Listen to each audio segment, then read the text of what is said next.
उपस्थित हैं। एक बार रघुनाथ बुलाए प्रसंग के साथ। गुरुदेव आपके श्री चरणों में सादर प्रणाम। यह लिंक आपको सादर समर्पित। बोलिए सियावर रामचंद्र की।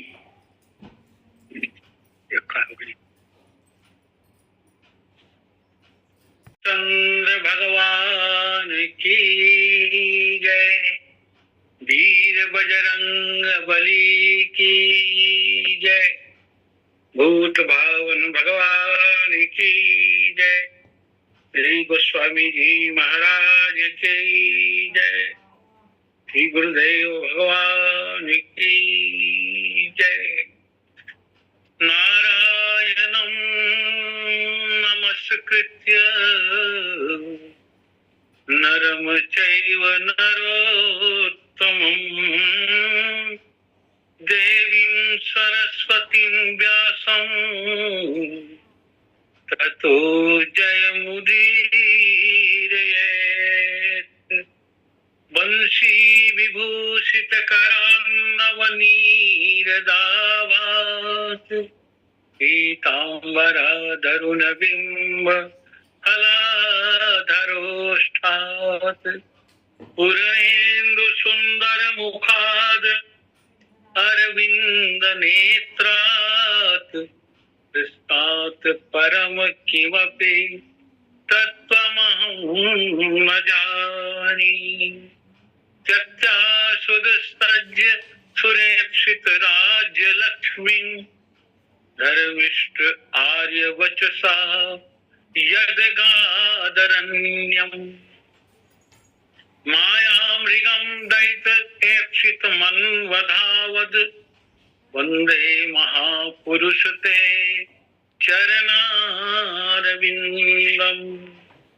कौशलेन्द्र पद कंज मंजुलौ कोमलावज महेश वंदितौ जानकी कर सरोज लालितौ चिंतकस्य मन भिंग संगिनौ। जासु बाहुबल गर्वित राम सहित परिवार अनिस दिन मम रक्षा करत जय श्री पवन कुमार। ये हनुइत न कर दो मन मानस में रस राम का भर दो। राम कथा प्रतिपास बसे सिया राम का रूप किए धर दो।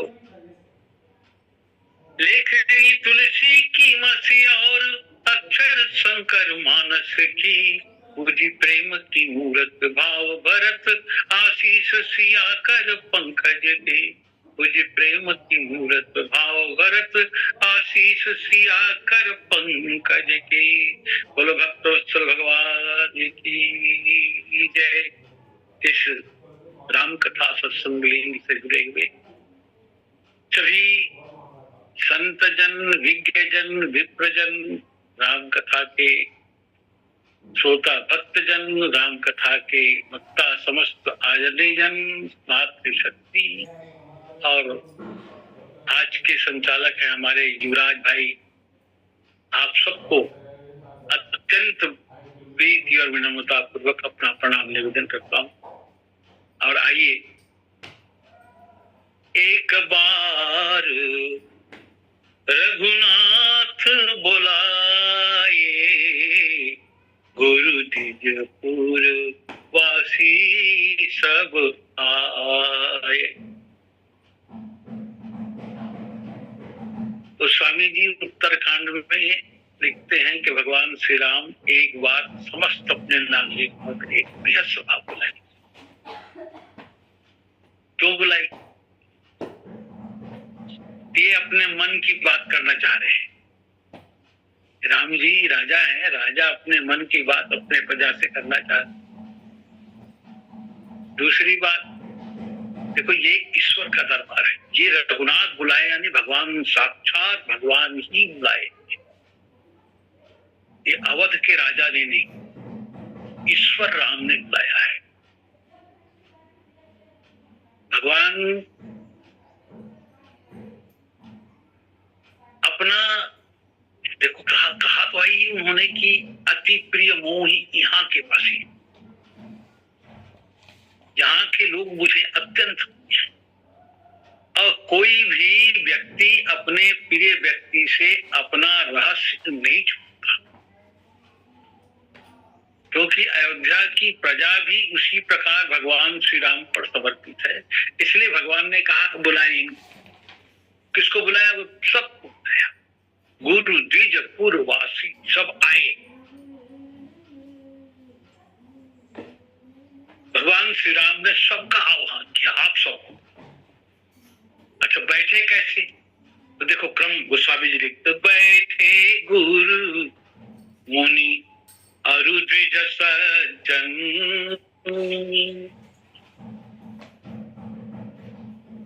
गुरुदेव जी प्रथम पंक्ति में, फिर द्विजों की मुनियों की पंक्ति, फिर ब्राह्मणों की पंक्ति, फिर नागरिकों के कुछ। वैसे अयोध्या में भगवान श्री राम का चरित्र प्रतिदिन नया नया, प्रतिदिन नया नया। रामचरित मानस में गोस्वामी जी प्रमाण देते हैं, बार बार नारद मुनि आवहीं, अनित नव चरित देखी मुनि जाही। और सुनाते किसको थे? जाकर ब्रह्मा जी को सुनाते थे। ब्रह्मा जी कहते और सुनाओ और सुनाओ, तुम्हारा कोई काम नहीं, रोज जाया करो और रोज वहां का समाचार मुझे दिया करो।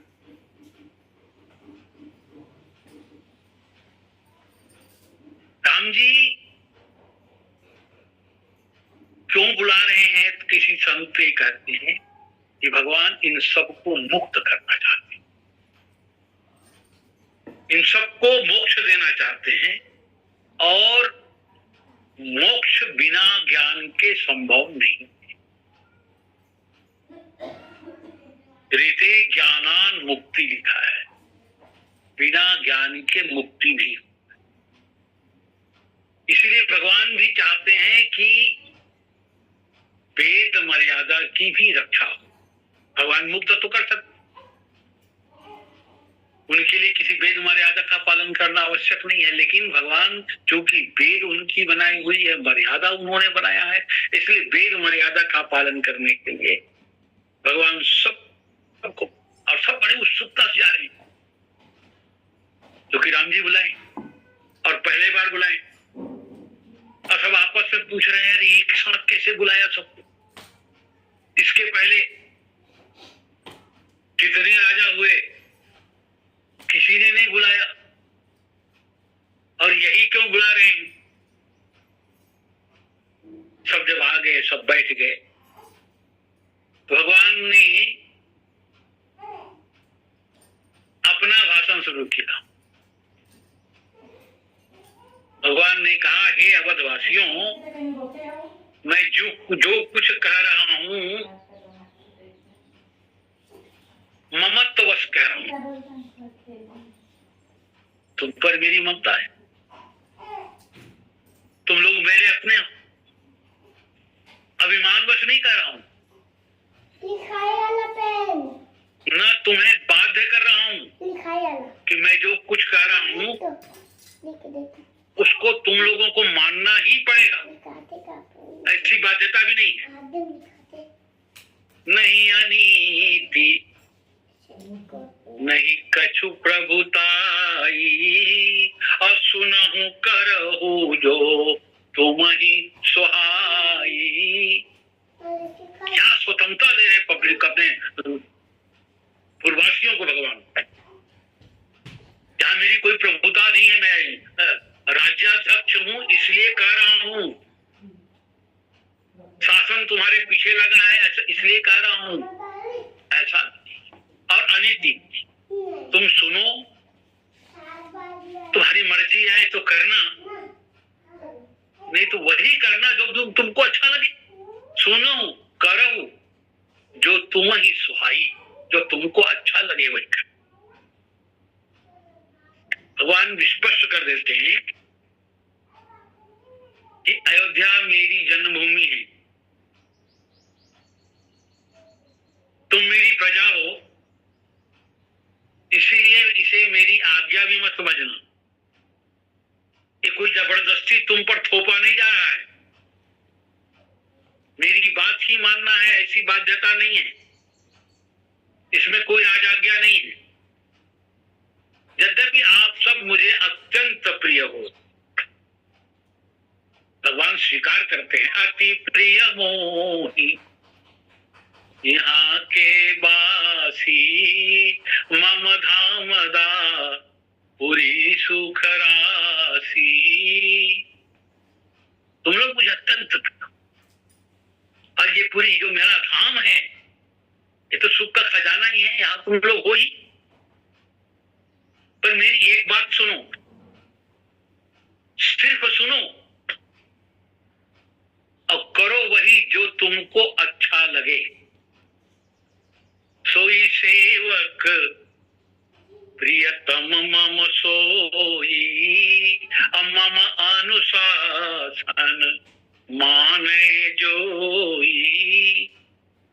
मेरा सेवक, मेरा प्रियतम वही होगा जो मेरी आज्ञा मानेगा, जो मेरे अनुशासन को मानेगा। अब नागरिकगण सुन रहे हैं, मन में सोचते हैं कौन सी आज्ञा बनवाने वाले हैं। आज तक कितने राजा हुए इस प्रकार अनुशासन की किसी ने नहीं कही, अब ये तो स्पष्ट घोषणा कर रहे हैं।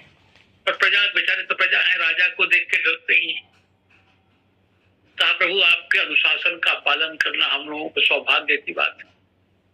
अब जो आप जैसा कहेंगे हम लोग पालन करेंगे, पर बताइए तो सही आपका अनुशासन क्या है। राम जी बहुत अच्छी बात करते हैं, यही राजतंत्र में लोकतंत्र है। राम जी ने जो कहा यही राजतंत्र का लोकतंत्र में एक प्रकार से परिवर्तन है। मानो राम जी ने अपने राजतंत्र को लोकतंत्र में विलय कर दिया। जो अनीति कछु भाषौ भाई, तो मोहि बर जहु भय बिसराई। ये लोकतंत्र, राजा भी अनीति करे तो प्रजा उसे मना कर सके, ये लोकतंत्र है। आज आप राजा के खिलाफ कुछ बोल दो, एफआईआर हो जाएगी, आप पर राष्ट्रद्रोह का मुकदमा चल जाएगा। आपने ऐसा बोला क्यों? राम राज्य आसान नहीं है, मुंह में बोल देते हम राम राज्य लाएंगे।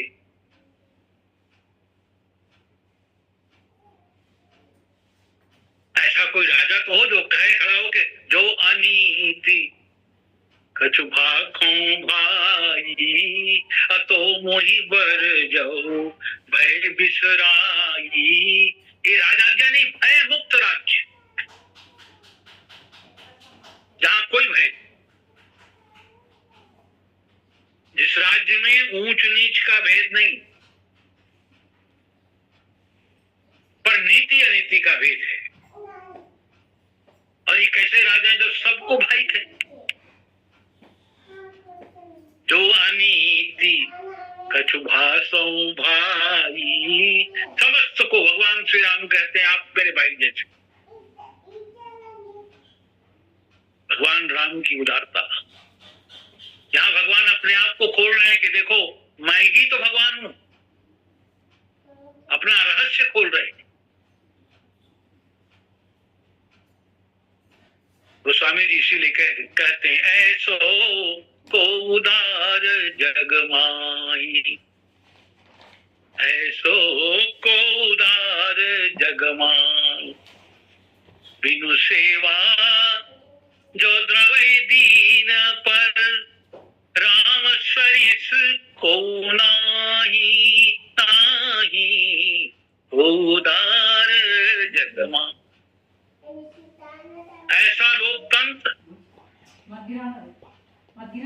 न है न होगा, ये राम राज्य का लोकतंत्र है। प्रजाओं ने कहा प्रभु हम सब धन्य हो गए, ऐसा प्रजावत्सल राजा हमें कहाँ मिलेगा।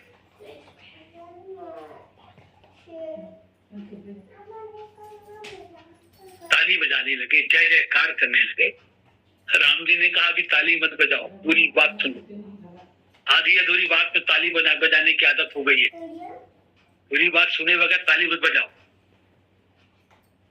भगवान ने कहा कदाचित मेरे मुख से कोई अनीति पूर्वक बात निकल जाए तो आप भय मुक्त होकर मुझे वर्जन करेंगे, मुझे रोकेंगे, मुझे बताएंगे कि महाराज ये गलत हो रहा है। राजा प्रजा को डराता है कि प्रजा को साहस बनाता है। ये राम जी है, प्रजा के आम सामने बैठे हैं और प्रजा को साहस दे रहे हैं कि भाई तुम लोगों को निर्भय हो जाओ,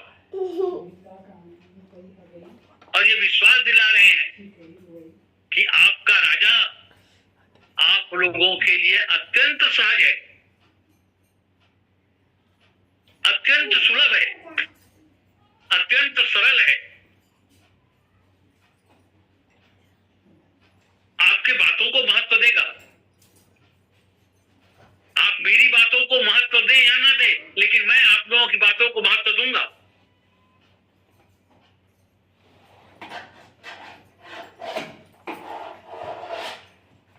फिर भगवान शुरू कहां से करते हैं? बड़े भाग मानुष तन पावा, असुर दुर्लभ सदग्रंथ निगावा। ये तो मानो तन मिला है, तुम लोगों ने इसे बड़े भाग्य से पाया है।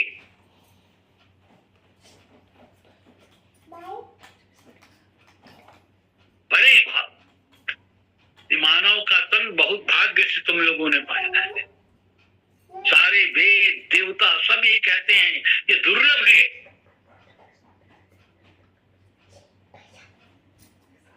भगवान की भक्ति दुर्लभ है और मानव का तन दुर्लभ है।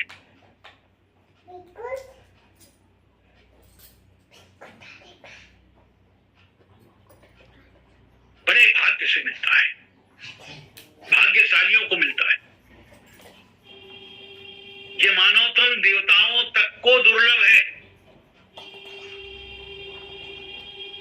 मानव चाहे तो अपने कर्म से देवता बन सकता है, मानव चाहे तो अपने कर्म से देवता बन सकता है, लेकिन देवता कुछ भी कर्म करे मानव नहीं बन सकता।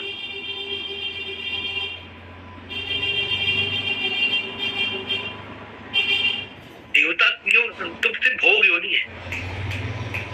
श्रीमद् भागवत की कथा में सुनते हैं सुखदेव जी ने कथा सुनने से भी भगा दिया, वंचित कर दिया। तुम लोग कथा सुनने के भी अधिकारी नहीं। जो कथा परिचित को सुनाई जा रही है उसे सुनने के भी तुम अधिकारी नहीं। और मानव तन दुर्लभ क्यों?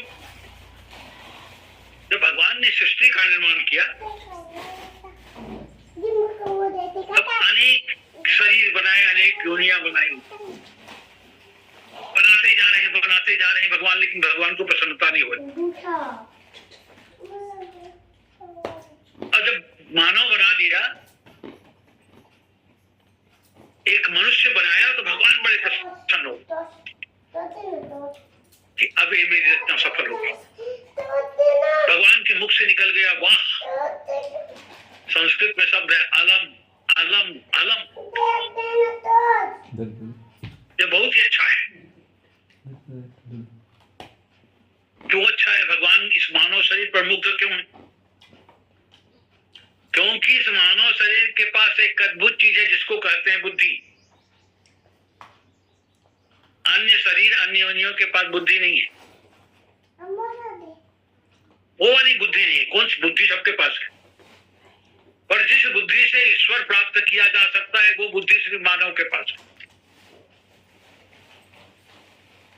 वो भी अपना हानि लाभ, पशु पक्षी भी अपना हानि लाभ जानते हैं। उनके पास उनके काम के लायक बुद्धि है, पर और मानव की बुद्धि ऐसी है जिससे वो परम ब्रह्म परमात्मा का दर्शन कर सकता है। ये बुद्धि स्पेशल है। और भगवान ने ऐसा मनुष्य जब बनाया तो भगवान को आनंद आ गया।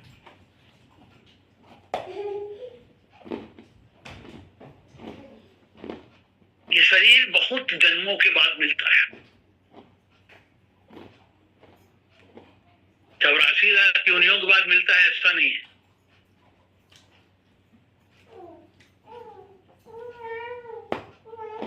बहुत जन्मों के बाद। और इस शरीर से वह काम बन सकता है जिसके लिए मानव बनाया गया। पर एक बीमारी इसके साथ लग गई है, मानव शरीर के साथ। ये अनित्य है, क्षणभंगुर है। कितने दिन का जीवन है कोई नहीं जानता। कितनी सांसें उसको भगवान ने दिया है ये कोई नहीं जानता। और कबीरदास जी से किसी ने पूछा कि महाराज ये मानव जन्म के बारे में आप कुछ कहेंगे, आपका विचार क्या है? तो कबीरदास जी कहते हैं, पानी केरा बुध बुदा। हमारे छत्तीसगढ़ में कहते हैं फोटका।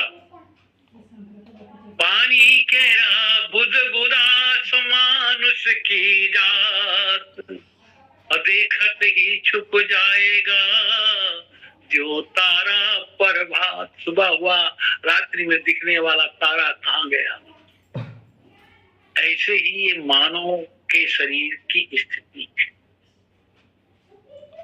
इसीलिए जब तक मृत्यु नहीं आई है प्रतीक्षा मत करें, कब आएगी पता नहीं है। इसीलिए जब तक मृत्यु नहीं आई है तब तक मानव को अपने बुद्धि के द्वारा काम बना लेना चाहिए। देखो, विषय भोग निद्रा सब प्राणियों को भगवान के द्वारा उपलब्ध है।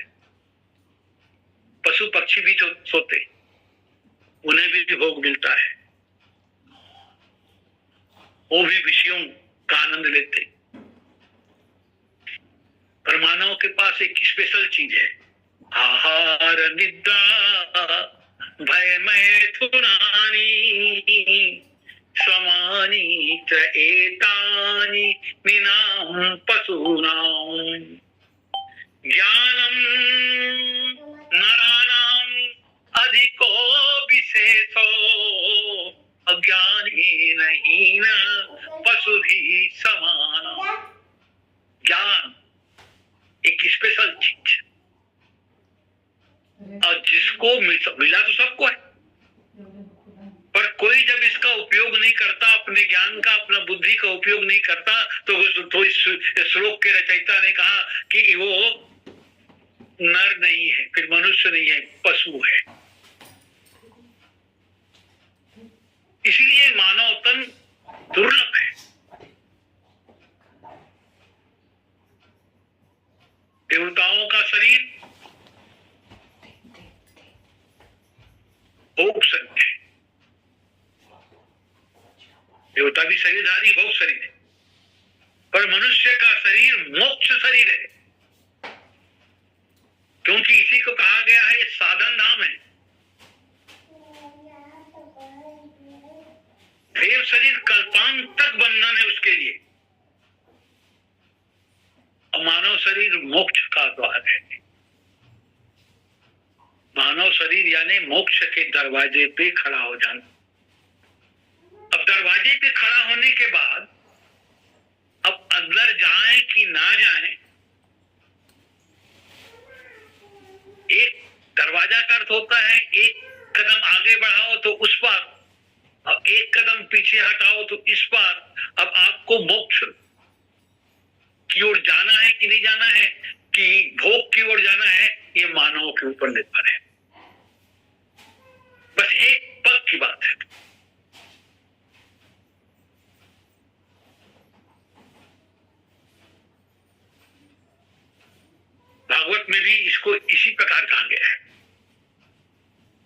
भारतवर्ष में मनुष्य का जन्म पाना बड़ा दुर्लभ है।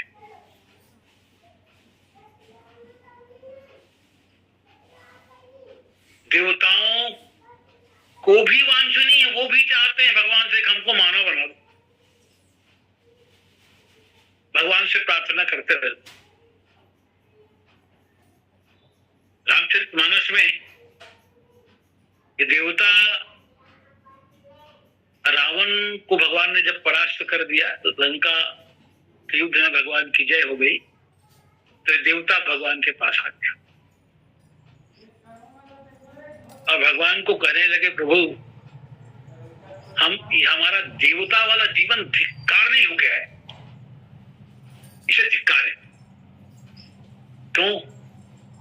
इस जीवन से कभी आपकी भक्ति हो ही नहीं सकती। आज तक किसी देवता ने आपकी भक्ति नहीं की ऐसी। जिग जीवन देव शरीर हरे, तव भक्ति बिना भव भूलि परे। देवता के शरीर से आपकी भक्ति नहीं हो सकती, बल्कि ये बंदर बेचारे जो हम ही बंदर बने हैं, जब हम बंदर बन गए, देवता देवलोक को छोड़ करके तन बदल दिए, बंदर बन गए, तो क्या बताएं महाराज, हम इन्हीं बंदरों के जो हम ही हैं, हमारे अंश हैं, हम इनकी सराहना कर, क्या सराहना कर रहे हो? कृत्य कृत्य जीवो सब बानर, ये सब कृत्य हो गए।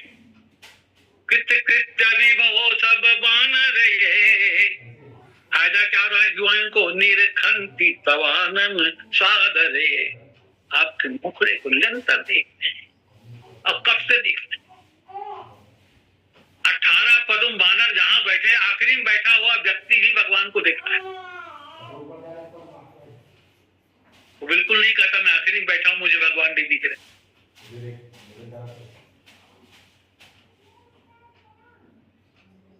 आज कोई नेता आता है तो यही कहते हैं वो सामने बैठे हुए हैं, उनको ही मिलेगा अवसर। अब बीच वाले कहते हैं भाई हम तो यहाँ से पुल उसके ऊपर पुल बसा कर देंगे, इतना ही अधिकार। फिर उसके बाद वाले कहते हैं अरे हम चलो कोई बात नहीं, वहां नहीं पहुंच सकते। लेकिन पीछे वाले बैठने वाले कहते हैं हम लोगों को पूछता, जिनकी पूछ है वही मंच में बैठे हैं। लेकिन 18 पदों बानर में भी बानर नहीं कहता कि हमारी पूछ नहीं। कृत्य कृत्य विभो सब बानर, निरखंति तवानन सादरे। मनुष्य होना ही पर्याप्त है।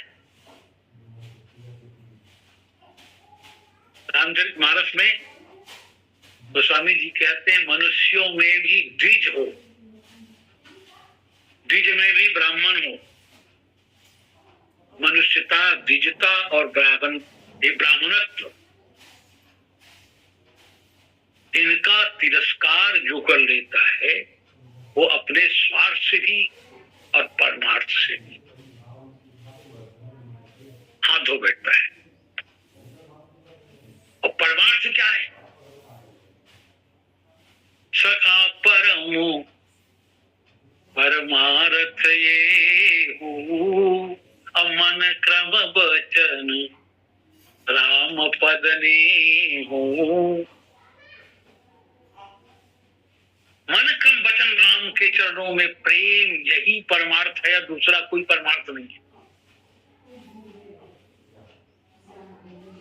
और जिसको ईश्वर कृपा मिल जाए, देखो काकभूषुंडी जी रामायण सुनाते, राम कथा सुनाते, तो सुनने वालों को ये लगता कि ये कौवा कथा सुनाता है, इतनी विलक्षण कथा सुनाता है कौवा,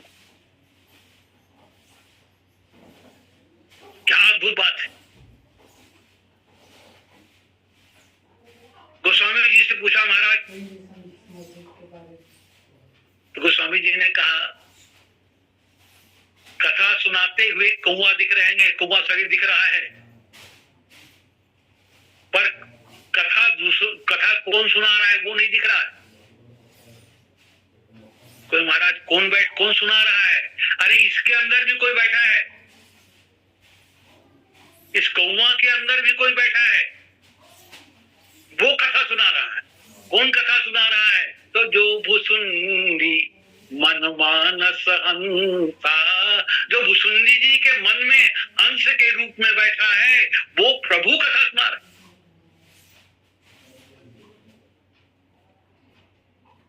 तभी कौवा के मानस में भगवान बैठ सकते हैं, तो एक मानव के मानस में भगवान क्यों नहीं बैठ सकते? बैठेंगे, पर उसी बैठे हैं, इसी को हमारा परिचय होना चाहिए। मानव जीवन का तो उद्देश्य ही है, हमारा परिचय उसी से हो जो हमारे अंदर बैठा है। क्यों भक्ति करें? वाल्मीकि जी ने 14 जो स्थान बताया, उसका क्या कारण है? यही कि अपने अंदर बैठे हुए भगवान से हमारा परिचय है।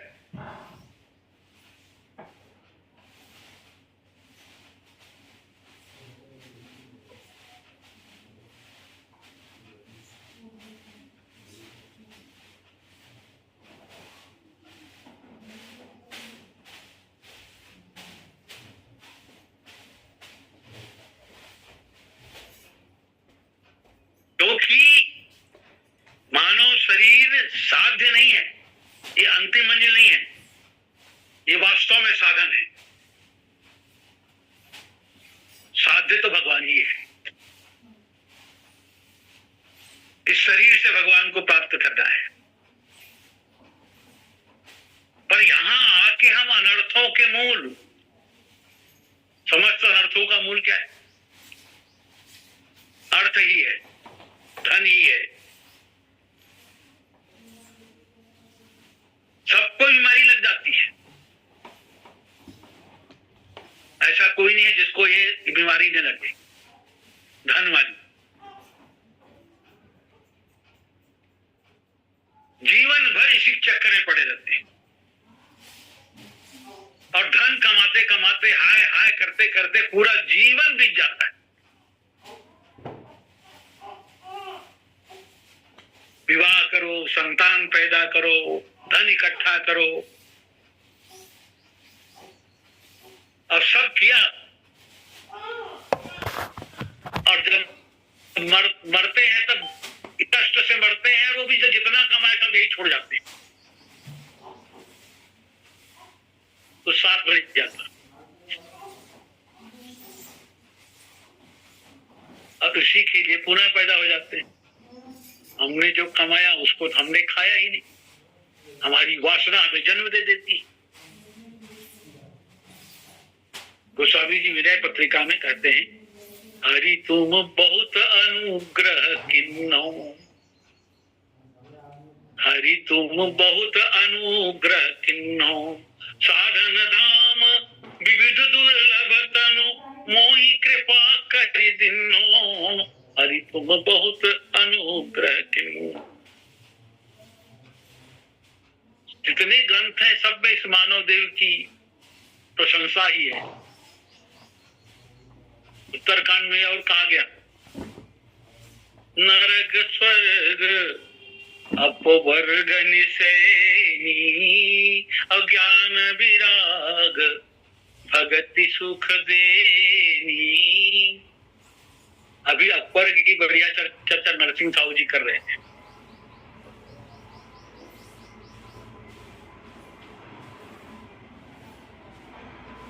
हमारे संत कहते हैं वास्तव में ये मानव तन जंक्शन है, जंक्शन। रेलवे के बड़े स्टेशनों को जंक्शन कहा जाता है, और जंक्शन का अर्थ है कई गाड़ियां आती हैं और कई गाड़ियां चली जाती हैं, आप देखते हैं।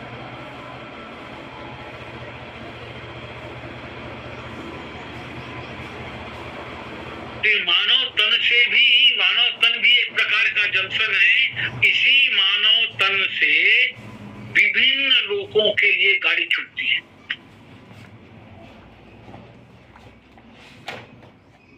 यहीं से स्वर्ग जा सकते हैं, यहीं से नरक जा सकते हैं, यहीं से वैकुंठ जा सकते हैं, यहीं से ब्रह्मलोक जा सकते हैं, यहीं से शिवलोक जा सकते हैं, यहीं से सूर्य लोक जा सकते हैं, यहीं से चंद्रलोक जा सकते हैं।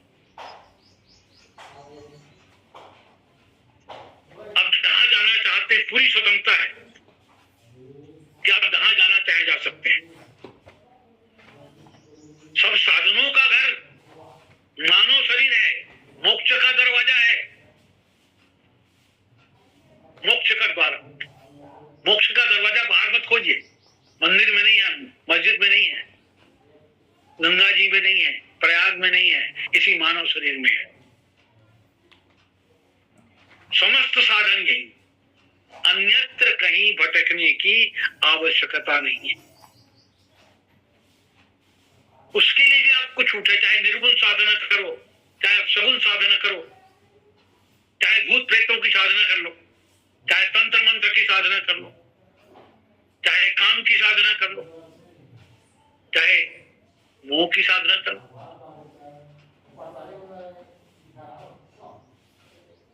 सभी प्रकार की साधनाएं इसी शरीर से की जा सकती है।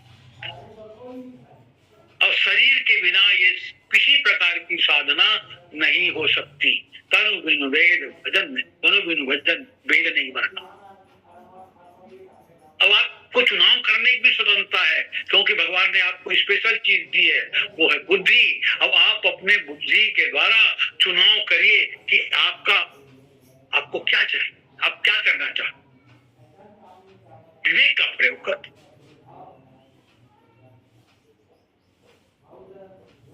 और विवेक भी इसी मानव शरीर को प्राप्त होगा, क्योंकि बिनु सत्संग विवेक न होई। और सत्संग कब मिलेगा? बोले राम कृपा बिनु सुलभ न सोई। क्योंकि मानव जन्म के साथ ही साथ मृत्यु भी साथ साथ चलती है। भले हम नहीं देख पाते, लेकिन जन्म के साथ मृत्यु चलती है। तभी इसे कालचक्र कहा जाता है। जो जन्म लिया है अवश्य मरेगा, पर कब मरेगा ये किसी को ज्ञात नहीं है। उसकी तिथि मरने के बाद लिखी जाती है, अवसान की तारीख, वो खुद नहीं लिख सकता। अपनी जन्म तारीख को बड़े बताए कि इतने साल हो गया मेरा जन्म तारीख ये है, पर कोई पूछे अरे तेरा मृत्यु तारीख भी तो बता। कितना बड़ा ज्ञानी हो, मृत्यु तारीख नहीं बता सकता। और अच्छा यही ठीक भी है, नहीं जानना ही ठीक है। तभी तो हम व्यवस्था लंबी